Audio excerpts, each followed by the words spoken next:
કામિની એક ડોક્ટર હતી. તેનો પોતાનો ખાનગી ક્લિનિક હતો, જે તે પોતે સંભાળતી હતી.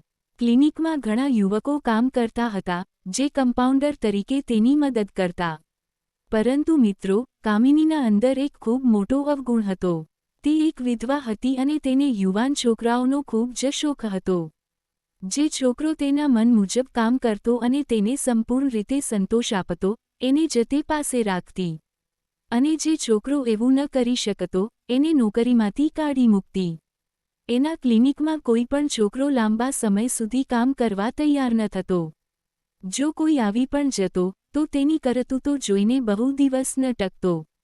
કારણ કે કામિનીની શારીરિક સંબંધ બનાવવાની ઈચ્છા ક્યારેય પૂરી થતી ન હતી. તે છોકરાઓને પોતાના ઘરે લઈ જતી અને આખી રાત તેમની સાથે હદથી વધારે હદોપાર કરતી.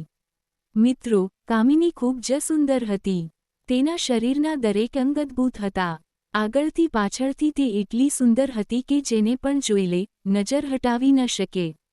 કોઈ દર્દી હોય કે કોઈ અન્ય, ક્લિનિકમાં આવનાર દરેક વ્યક્તિ મનમાં એવું જ વિચારે, કાશ, આવી સ્ત્રી મારી જીવનસાથી હોત. કામિનીના ક્લિનિકમાંથી લગભગ 40થી 50 છોકરાઓ કામ છોડી ચૂક્યા હતા. ત્યારબાદ એક દિવસ આનંદ નામનો એક છોકરો પોતાના રિઝ્યુમે સાથે ત્યાં આવે છે. આનંદ 11મા ધોરણમાં ભણતો હતો. ઉંમર આશરે 21 વર્ષ. ગરીબ પરિવારથી હતો. પિતા નહોતા, મા વિધવા હતી, 2 બહેનો હતી અને આખા પરિવારની જવાબદારી આનંદ પર હતી. કામની શોધમાં થાકી ગયો હતો. કોઈએ તેને કહ્યું કે એક ક્લિનિકમાં કમ્પાઉન્ડરની જરૂર છે અને તું સાયન્સનો વિદ્યાર્થી છે એટલે કામ શીખી જઈશ. આ આશામાં આનંદ કામિનીના ક્લિનિકમાં જાય છે. કામિની તેને પોતાના કેબિનમાં બોલાવે છે અને ઉપરથી નીચે સુધી ધ્યાનથી જુએ છે.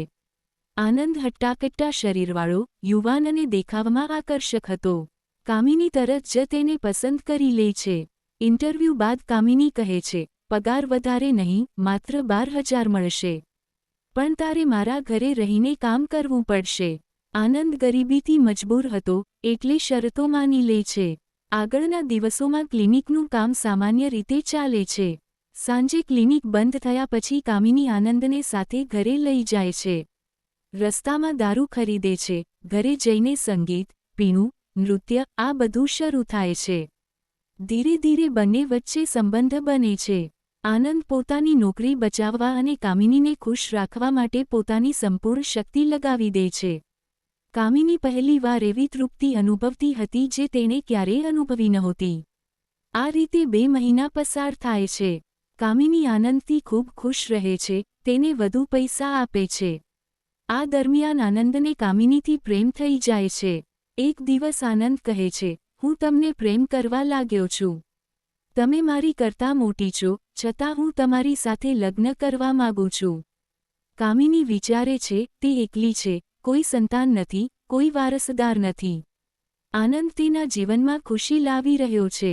થોડા દિવસ બાદ કામિની આનંદ પાસેથી તેનું આધાર કાર્ડ લે છે અને કોર્ટમાં વકીલ પાસે જઈને કહે છે કે તેને લવ મેરેજ કરીને કોર્ટ મેરેજ કરવી છે.